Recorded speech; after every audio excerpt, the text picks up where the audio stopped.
ये बात आज से 3 साल पहले की है। वेदांत को एक ऐसा प्रोजेक्ट मिला था जो उसका पूरा करियर बना सकता था।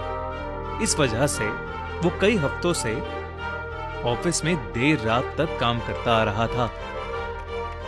अगर वेदांत ऑफिस से टाइम से निकलता तो वो घर वापस जाने के लिए मेट्रो पकड़ लेता, वरना उसे कैब लेनी पड़ती थी। उस दिन वेदांत की बदकिस्मती थी कि उस सर्द नवंबर रात को वो टाइम से निकला और नोएडा की तरफ जाती हुई आखिरी मेट्रो में चढ़ गया। जब वो स्टेशन पहुंचा तो ट्रेन के दरवाजे बंद हो रहे थे। मेट्रो की अनाउंसमेंट स्टेशन के स्पीकर्स पर बजी और वो ट्रेन की तरफ तेजी से दौड़ा। इतनी ज्यादा ठंड थी कि उसकी सांस भाप के रूप में उसके मुंह से निकल रही थी। हांफते हुए वो सबसे पास वाले डब्बे में आ गया। मेट्रो के दरवाजे उसके ठीक पीछे बंद हुए और वो हड़बड़ाकर सामने वाली सीट पर जाकर बैठ गया। वेदांत की सांस अब भी फूल रही थी कि मेट्रो एक हल्के झटके से चल गई। मेट्रो ने धीरे धीरे रफ्तार पकड़ी और वेदांत ने नोटिस किया कि वहां सिर्फ वही था। पूरी ट्रेन में उसके अलावा और कोई पैसेंजर नहीं था। वेदांत ये देखकर थोड़ा घबरा गया। पता नहीं क्यों पर वेदांत की दिल की धड़कनें उस खाली ट्रेन को देखकर तेज होने लगी थी। मेट्रो की एक और अनाउंसमेंट आई। अगला स्टेशन आ चुका था। ट्रेन के दरवाजे खुले और एक ठंडी हवा का झोंका डब्बे में घुस आया। वेदांत कपकपा उठा। ठंड की वजह से नहीं, बल्कि जो वेदांत ने बाहर देखा उसकी वजह से। पूरा स्टेशन खाली था, एक आदमी के सिवाय। वो सामने एक लोहे की बेंच पर बैठा हुआ था। वो अधेड़ उम्र का था और उसने जीन्स और एक जैकेट पहनी हुई थी। उसकी पीठ इतनी सीधी थी कि ऐसा लग रहा था कि उसकी रीढ़ की हड्डी की जगह कोई लोहे का सरिया हो। आंखें फाड़कर वो आदमी अपने सामने कहीं दूर देख रहा था, जैसे किसी ने उसको चौंका दिया हो। उसकी बड़ी बड़ी आंखें ही बहुत थीं वेदांत को डराने के लिए। पर जो देखकर वेदांत की रूह कांप उठी वो थी उसकी मुस्कुराहट। एक कान से दूसरे कान तक खींची हुई एक बेजान मुस्कान। वो एक भयानक पुतले की तरह बिना हिले डुले बस वहीं बैठा हुआ था। ट्रेन के उस स्टेशन से निकलने तक भी वो आदमी वहां से बिल्कुल भी नहीं हिला। यहां तक कि उसने अपनी पलकें तक नहीं झपकाई।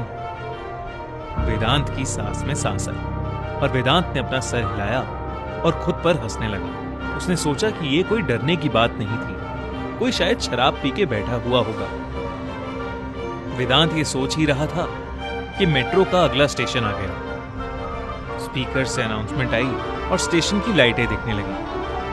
फिर ट्रेन प्लेटफॉर्म पर रुकी। दरवाजे खुले और इस बार तो वेदांत के होश उड़ गए। वो पूरा आदमी वेदांत के ठीक सामने फिर से उसी बेंच पर बैठा हुआ था। वही मुस्कान, वही बड़ी बड़ी आंखें लिए। ऐसा कैसे हो सकता था? वो अगले स्टेशन पर इतनी जल्दी कैसे पहुंच सकता था? स्पीकर से फिर एक अनाउंसमेंट हुई, पर वेदांत का उस पर कोई ध्यान नहीं था, क्योंकि उसी वक्त उस आदमी की आंखें हैं और वेदांत की आंखों से मिली। वेदांत का दिल उसकी छाती पर हथौड़े की तरह बजने लगा। ट्रेन के दरवाजे बंद होते होते लगभग एक अरसा बीत गया। जैसे ही दरवाजे बंद हुए वेदांत इंजन की तरफ जाने लगा। उसने सोचा कि अगर ट्रेन में कोई और पैसेंजर नहीं है तो कम से कम वो ड्राइवर के पास तो पहुंच ही सकता था। पर उसकी किस्मत खराब थी। उसके वहां तक पहुंचने से पहले ही ट्रेन अपने अगले स्टेशन पर पहुंच गई थी। दरवाजे खुलने लगे। इस बार वो आदमी बेंच पर बैठा नहीं था, बल्कि बेंच के किनारे खड़ा हुआ था। वो अब भी वेदांत को घूर रहा था। एक बार फिर मेट्रो की अनाउंसमेंट आई और दरवाजे बंद होने लगे। इस बार वेदांत अगले स्टेशन से पहले ड्राइवर के कंपार्टमेंट तक पहुंच गया और लोहे की उस दीवार पर जोर से अपने हाथ मारने लगा। वेदांत यही उम्मीद कर रहा था कि काश ड्राइवर उसकी आवाज सुन ले, लेकिन सामने से कोई जवाब नहीं आया। इतने में फिर अगला स्टेशन आ गया। दरवाजे खुले। उस प्लेटफॉर्म की लाइटें धीमी थी। पूरी दिल्ली कोहरे से ढकी हुई थी। इस बार वो आदमी वेदांत को कहीं नहीं दिखा, लेकिन फिर अचानक वो अंधेरे में रोशनी की तरफ आया और वेदांत की नजर उस पर गई। वेदांत अब काफी ज्यादा डर चुका था। उसे समझ नहीं आ रहा था कि उसके साथ ये क्या हो रहा है। वो बूढ़ा आदमी अभी भी अजीब तरीके से चलता हुआ वेदांत की तरफ ही आ रहा था। वो किसी नॉर्मल इंसान की तरह नहीं, बल्कि किसी कठपुतली की तरह ही चलता हुआ वेदांत के पास आ रहा था। एक और कदम उसे ट्रेन में अंदर ले आता। वेदांत का शरीर अकड़ने लगा और घबराहट में उसकी एक जोर की चीख निकली। वेदांत ट्रेन के अंदर दूसरी तरफ के कंपार्टमेंट में भागने लगा। दरवाजे दोबारा बंद हुए और वेदांत को एहसास हुआ कि वो अब ट्रेन में उस आदमी के साथ बंद था। मेट्रो फिर एक बार झटके से शुरू हुई और वेदांत इस बार लड़खड़ा कर नीचे गिर पड़ा। जब वेदांत ने उठने की कोशिश की तो उसने अपने पीछे कुछ ऐसा देखा जो आज तक उसकी याददाश्त में छपा हुआ है। ट्रेन जोरों से हिल रही थी।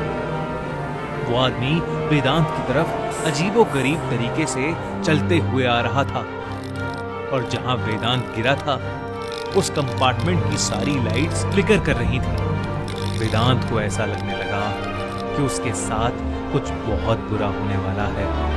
वो एक छोटे बच्चे की तरह फूट फूट कर रोना चाहता था, पर किसी तरह उसने हिम्मत जुटाई और उठ खड़े होकर दोबारा दौड़ना शुरू किया।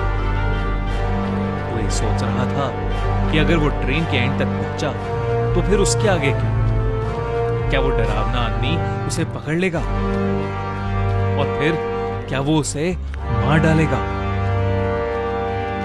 वेदांत भागते भागते आखिरी डब्बे में पहुंचा।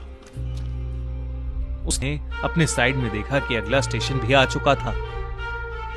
वेदांत ने पीछे मुड़कर देखा तो वो आदमी अब वेदांत के बेहद पास था।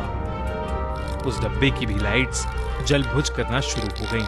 ट्रेन धीरे हुई, लेकिन मेट्रो के दरवाजे अभी भी खुले नहीं थे।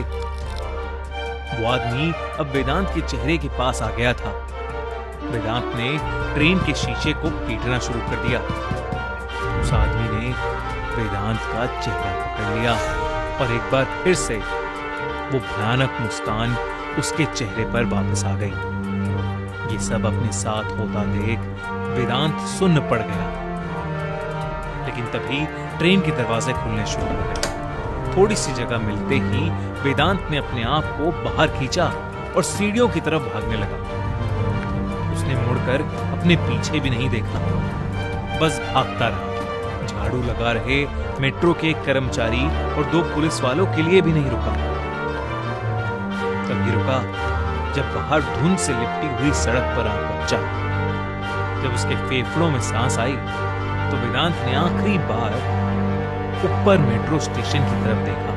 वो मेट्रो ट्रेन वहीं खड़ी हुई थी और उसके आखिरी डब्बों की लाइटें अभी भी टिमटिमा रही थीं। ये कहानी एक मशहूर